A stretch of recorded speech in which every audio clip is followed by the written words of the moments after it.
20대 후반에 검찰에 입문한 그는 이제 50대 후반이 되어 있었다. 수사보다는 행정적인 데 더 관심이 많다고 고백했거니와 허형구는 이론과 실무를 겸비한 검사였다. 그는 육법전서를 공동 편수했고 검찰 실무, 공저인 주석 형사소송법 등 검찰 이론서를 펴내기도 했다.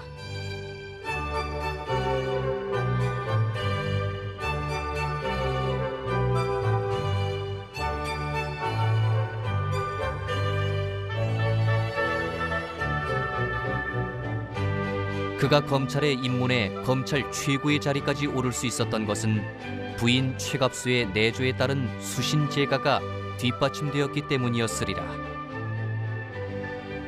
어느덧 출가한 딸들이 있었고 아들은 대학생이 되어 있었다.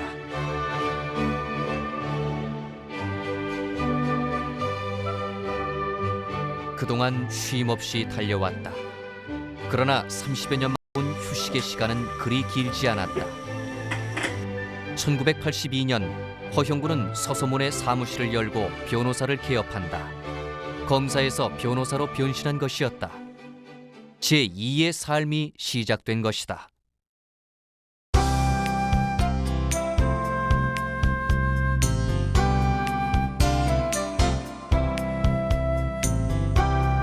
검찰에서 퇴임할 때 그는 자식들의 교육이 끝나지 않아 경제적으로 부담이 있었지만 다달이 나오는 고문료와 변호사 수입이 있어 검사 시절의 월급쟁이보다는 나았다고 웃었다.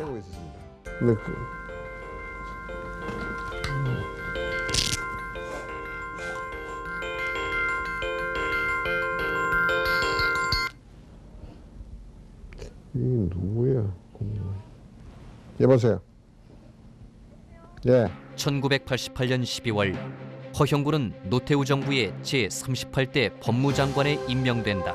공직을 떠나 7년여 민간인으로 있던 그의 발탁은 다소 이례적인 것이었는데 여러 함합형 끝에 낙점된 것이었다. 우리 그 사진 찍는 친구들하고 사진 찍으러 갔더니 그중에 한 사람이 그 사람이 조선일보 받아서 뭐 보니까 그 가심란에 감사원장 설이 나오던데 모른 체 하고 있네요. 그게 무슨 말이냐고 나 그거 정말 몰랐습니다. 그게.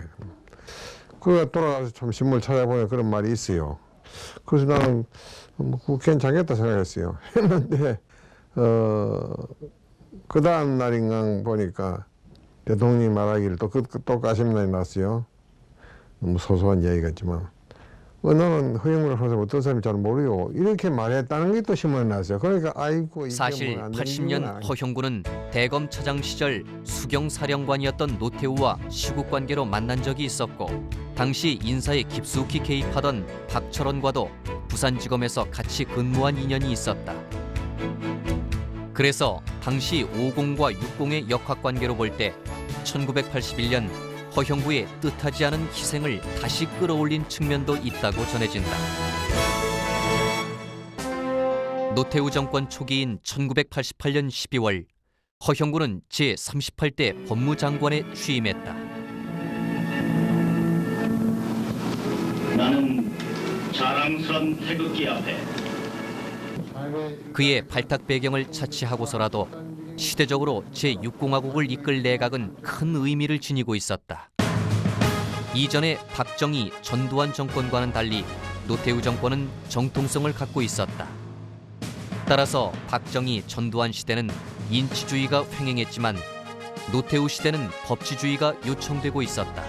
허영구는 이때 자신의 법무 슬로건으로 새로운 민주 법질서의 확립이라 명명한다. 그랬다. 법치주의라는 새로운 시대정신의 구현이라는 측면에서 합리적인 품성을 가진 허형구의 시의적절성이 있을 것이다. 취임 초인 1989년 3월 허형구는 부산, 경남 지역의 법무기관을 순시하며 자신과 시대의 법무 철학을 설파하기 시작했다. 화합과 복지사회를 지향하는 법질서 이렇게 정리할 수가 있겠습니다. 과거에는 법질서 확립에 치우쳐서 인권 문제에 다소 소홀한 점이 있고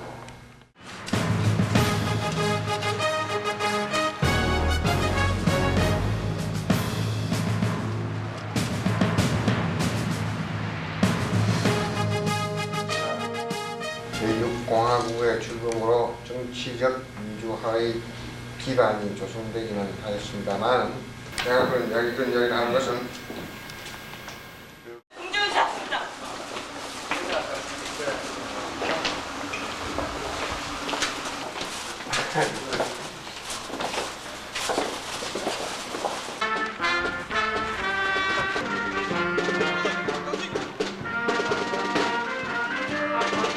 사회적 분란이 가시지 않고 있는 등 민족사적으로 매우 어렵고 중요한 시점에 특히 새로운 민주적 법질서의 확립을 통해서 사회 안정에 기여하고 있는 우리 법무공무원의 헌신적 직무 수행 자세가 매우 중요하다고 하겠습니다. 공양하고 이사오수 가서 끝났습니다. 지금 우리나라는 제6공화국의 출범으로 정치적 민주화의 기반이 조성되기는 했습니다만 사회 도처에서의 와닿은 욕구 분출로 사회적 혼란이 가시지 않고 있는 등 민족사적으로 매우 어렵고 중요한 시기에 직면되어 있습니다.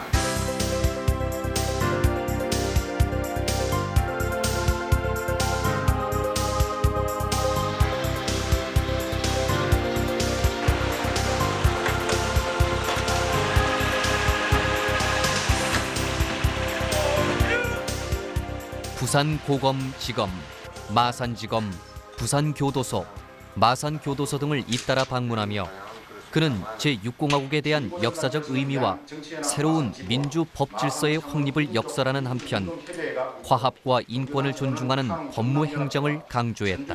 성숙과 발전을 위해서는 법과 질서의 확립이 순결 과제입니다. 본인은 우리 법무행정의 지표를 새로운 민주법 질서의 확립이라고, 이것은 이 새로운 민주법 질서라는 것은 자율과 자각에 의한 법 질서이고 자유민주주의를 비폭력적으로 추구하는 법 질서이며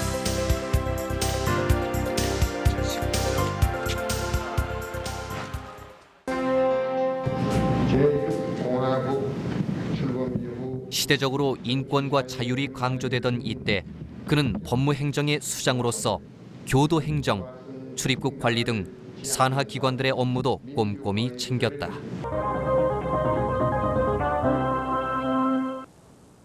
그것이 바로 새로운 민주 법질서의 확립의 일환의 다름 아니었다. 그러나 새로운 시대로의 전환은 허형구가 장관으로서 두 개의 고개를 넘을 때 가능한 일이었고 그 과제가 가로놓여 있었다. 새로운 민주 법질서의 확립은 필연적으로 과거와의 단절을 요구했다. 따라서 청문회를 통해 오공의 정치적 부조리를 밝혀내고 이에 대한 책임으로 전두환이 대국민 사과를 하고 백담사로 떠나게 되는 오공청산의 절차를 밟는다. 이것은 상당한 난제였고 법무부가 담당해야 할 시대적 당면 과제였던 것이다. 또한 88년 올림픽이 끝나자 그동안 억제했던 각계각층의 다양한 목소리가 본물처럼 터져나오기 시작했다.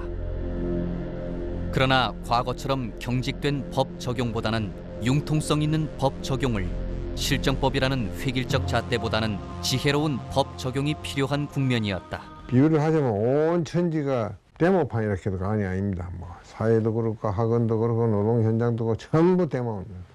그래서 엄정대처라는 말을 쓰게 되고 또 그런 의미에서는 또 내가 강경파라고 말할 수도 있습니다. 그런데 이제 행정적으로 처리돼야 할 일을 갖다가 뭐 전부 다 법적으로 처리한다 하면 그것은 권력의 남용이라고 할 수 있겠지만 원초적인 법질서 확립은 돼야 된다. 이때 문익환 목사, 작가 황석영, 전대협의 임수경이 방북하는 사건이 발생한다. 온 나라가 떠들썩할 정도로 충격적인 사건이었다. 인천지검을 순시한 허형구는 급진 제야단체에 대한 경고와 함께 사태의 심각성을 토로한다. 혈맹인 우리 미국 국기를 대학교 교문 앞 길바닥에 그려놓고 이를 밟고 다니게 하는 사회까지 생겼습니다. 그는 민주화로 가는 과정의 진통이라고 전제하면서도 도를 넘어선 사회 갈등과 혼란이 심각한 사태에 이르렀다고 규정했다. 한편으로는 민주화 과정에서 나타나고 있는 급격한 변화와 가치관의 혼란으로 국민 이식 면에서나 사회 계층 간의 여러 가지 갈등 현상이 나타나고 있으며 이에 편성한 문제 또한 이때 또 평민당 의원 서경원 방북 사건이 터지고 김대중 총재의 연루설로 번져 야당 탄압으로까지 비화되기도 했다.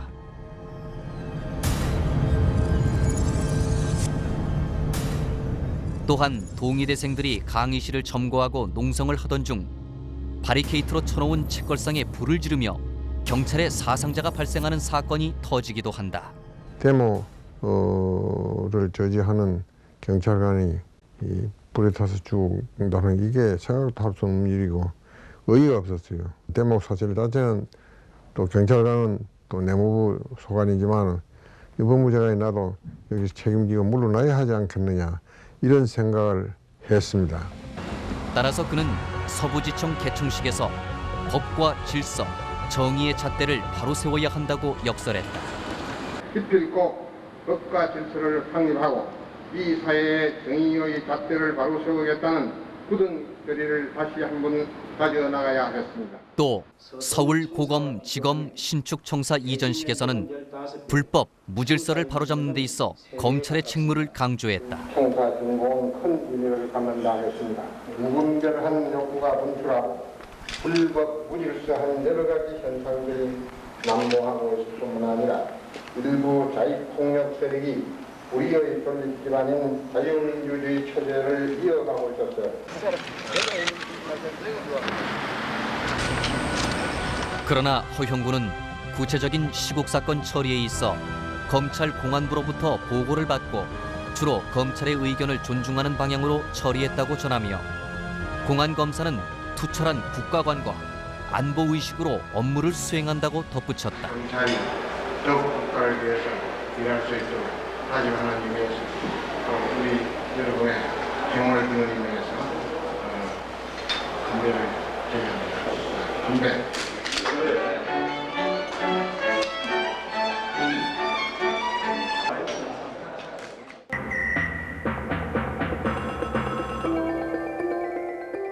민주화로 가는 길목.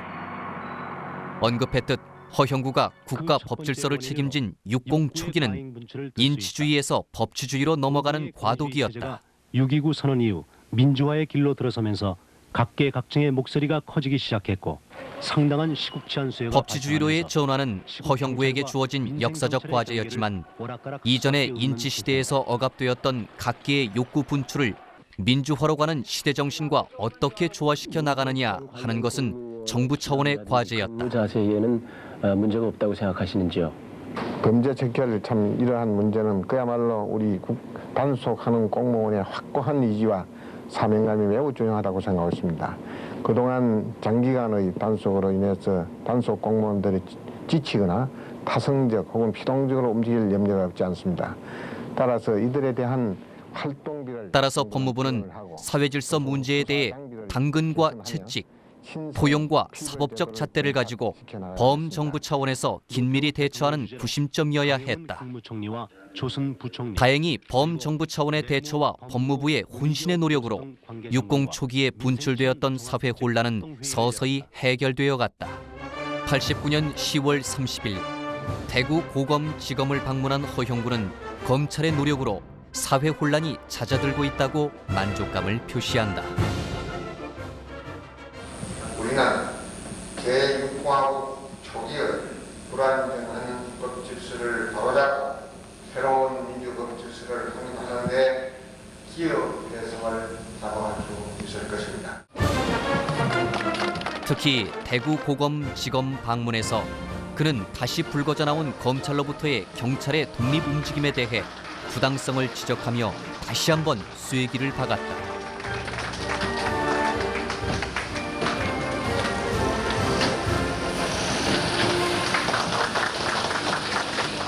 허 장관은 경찰의 중립화 문제가 경찰이 정치권의 부당한 영향을 받지 않고 경찰 본연의 임무를 수행하기 위한 제도적 장치를 마련하는 것을 의미한다면 이는 바람직하다고 말했습니다. 그 자신이 총장 시절 정치적으로 독립되지 못하고 물러난 경험에 비추어 당시 김기춘 총장과의 관계는 어떠했을까?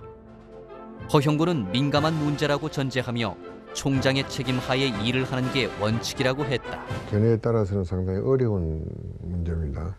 나는 생각할 때 검찰권의 행사에 있어서는 총장 책임하에 일해야 된다 이렇게 생각하는 사람입니다. 물론 장관은 정치적인 견지에서 그 총장을 지시 감독할 필요가 있으면 해야 합니다만은 그것은 그야말로 예외적인 경우이고 원칙적으로는 총장 소견에 따라서 일이 돼야 된다 이래 생각하는 사람입니다. 난 총장할 때도 그렇게 생각했고 또 장관할 때도 또 그래 생각하기 때문에 총장이 하는 일에 대해서 이래라 저래라 하는 식은 별로 하지 않았습니다. 검사 시절부터 공부를 게을리 하지 않았던 그는 장관으로서도 여전히 법무 행정에 관심을 두고 법학단체 등의 활동에 대한 독려를 아끼지 않았다.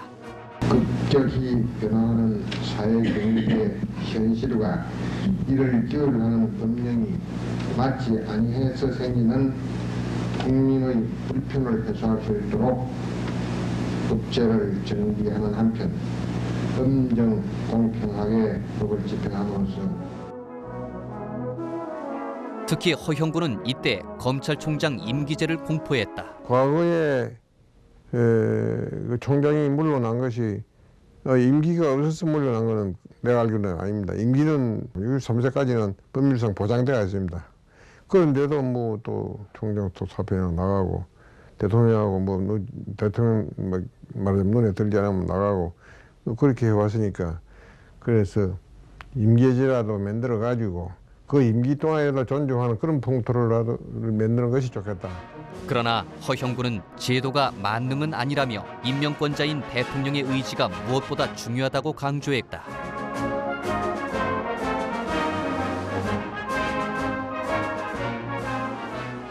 (1990년 3월) 개각에 의해 그는 법무장관에서 물러난다. 전환기에 혼란한 시국에 치여 평소에 법무 철학을 펼쳐보지 못한 아쉬움은 있었지만 그는 여한없이 장관에서 물러났다고 소회를 피력했다. 그랬다. 그는 법률 공직자로서 정도를 거르며 최고의 자리에 올랐고 유종의 미를 거두었다. 그는 국가로부터 홍조근정 훈장, 황조근정 훈장, 청조근정 훈장을 수여받았다. 다시 변호사로 돌아왔다. 그러나 이젠 좀 쉴 때도 되었다. 환갑이 넘도록 법률가로서 치열하게 살아왔으니 이제 쉬어야 하지 않겠는가. 이때는 이미 한 사람의 가장으로서 책무도 다 마무리되었다. 55년 결혼한 허형구 부부는 어느덧 반세기를 인생의 동반자로 걸어오며 슬하에 일남 5녀를 두었다. 아들은 미국에 유학해 노스웨스턴 대학에서 광고학 석사를 취득하고 미국계 광고회사에 근무하고 있다. 이제 일남 5녀 자식들은 다 출가했다.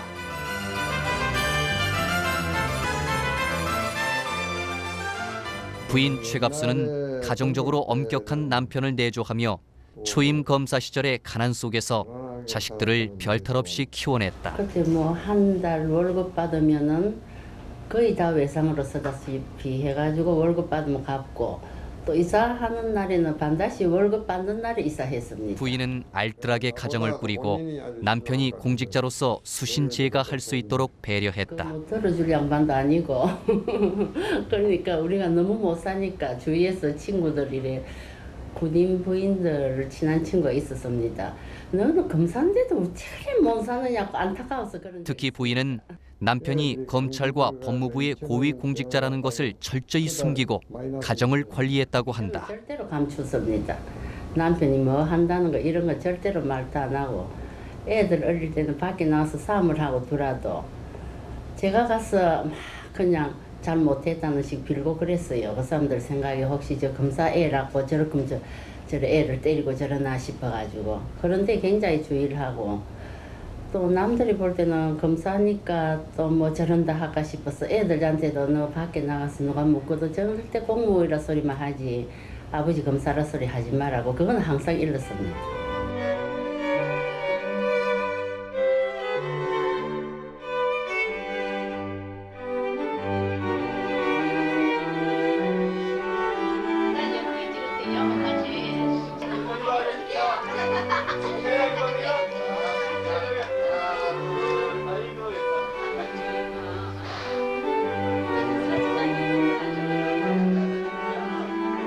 딸 5은 의사, 대학 교수, 농협 직원, 개인 사업을 하는 남편과 각기 일가를 이루고 있다.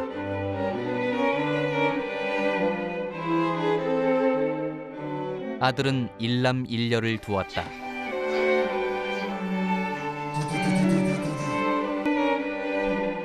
이제 허형구 부부는 자식들의 가정과 커나가는 손주들의 모습을 지켜보며 황혼기의 삶을 관조하고 있는 것이다.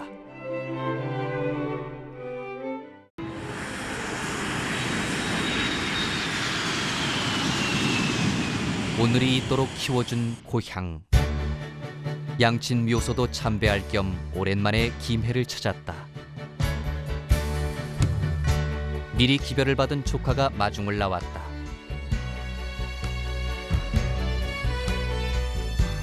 고향 마을로 가기 전에 청년기 꿈을 키웠던 낙동강변의 횟집에 자리를 잡았다.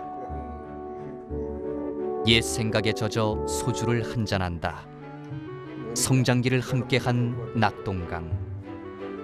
그러나 이제 그 옛날의 정취는 사라지고 강변엔 아파트가 들어섰다.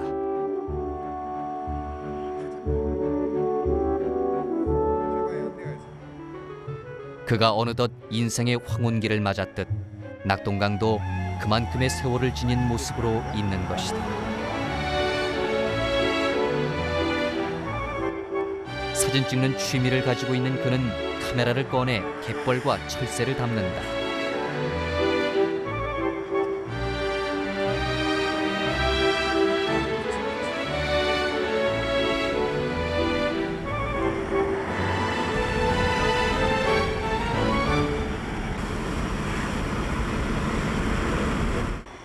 고향 마을. 태어나 대학 시절까지 살았던 집. 모두가 감회가 새롭다. 부산 사는 조카가 합류해 삼촌의 성장기를 떠올린다. 이 삼촌을 기억을 하기로 항상 책을 안 놓는다 하는 이 삼촌이 원래 말하자면 자기 타고난 자질은 문학 쪽에 가야 할 뿐인데 막 법적으로 갖는 것 같다 이런 생각을 우리가 막연히 지금 어릴 때지만은 그런 생각을 좀 하고 있습니다.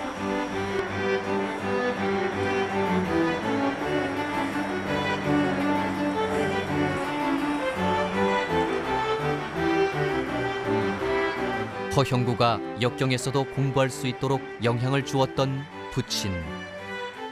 부친은 1960년 9월 82세를 일기로 타계했다.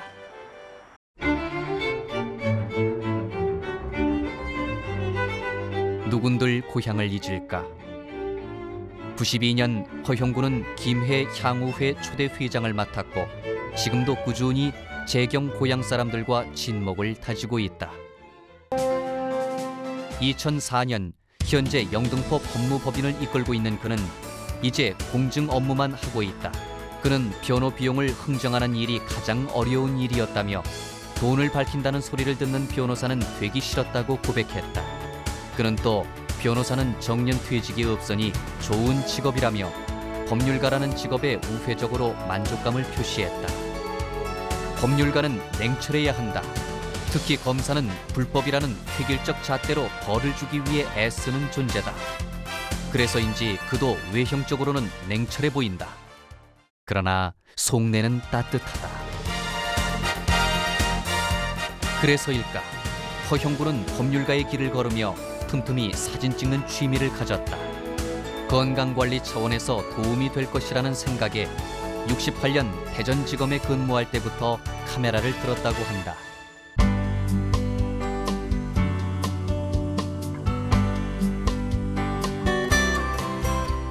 동호인 모임에서 작가를 초빙해 지도를 받기도 하고 사진 이론서를 구독하며 전문적인 공부를 한 그는 단순한 취미를 넘어 한국사진협회의 회원으로 가입하고 전시회도 여러 차례 열기도 했다.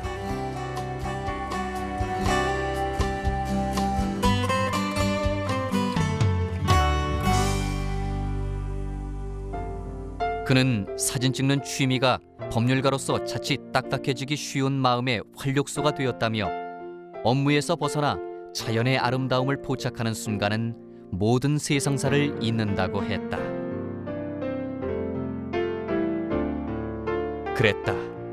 법전 속의 세상보다는 자연 속의 세상이 진리일 것이다.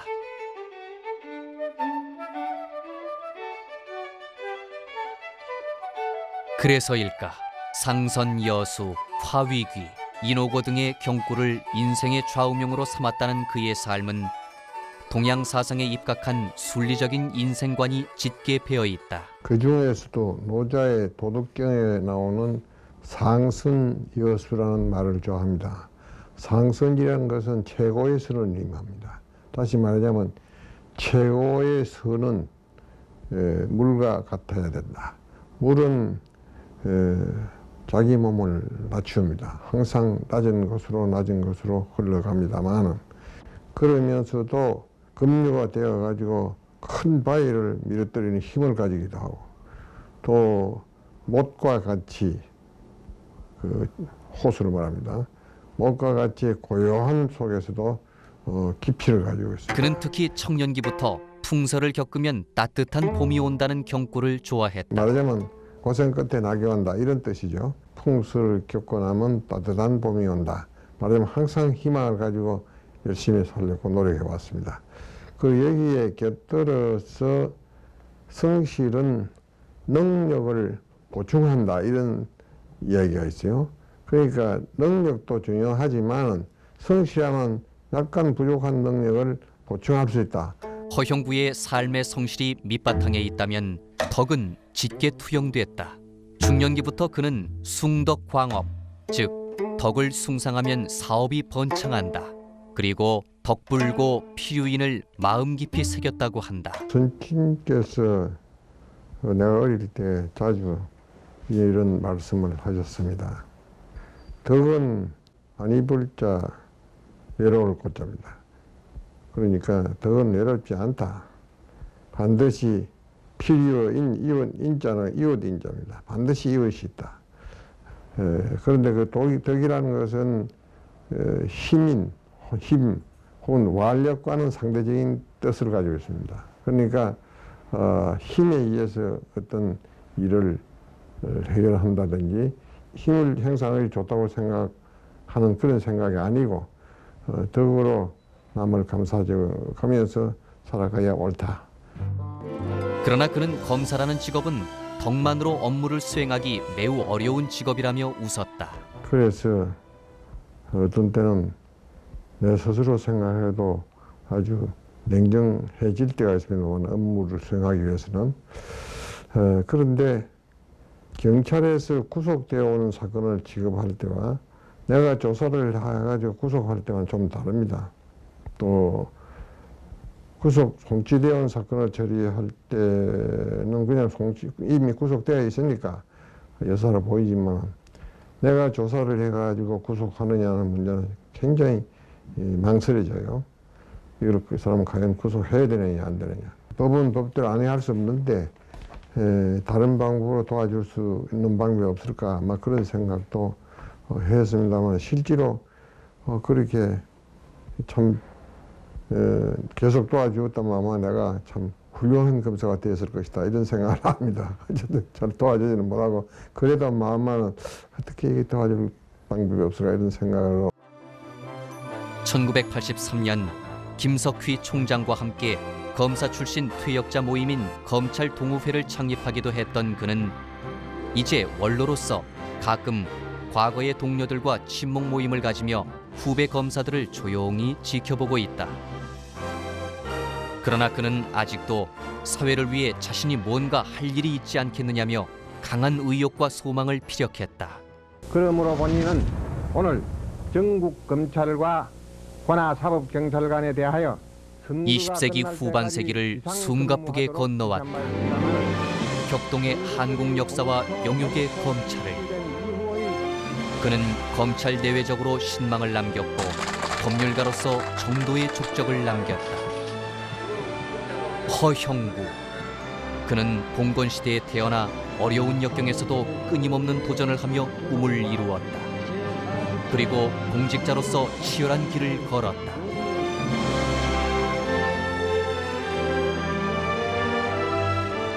이제 그는 인생의 황혼기에 서 있다. 그는 지난 세월이 퇴한이 없을 수는 없지만 최선을 다했다고 했다. 그러나 무언가 부족하며 만족하고 싶지 않다고 판대소했다.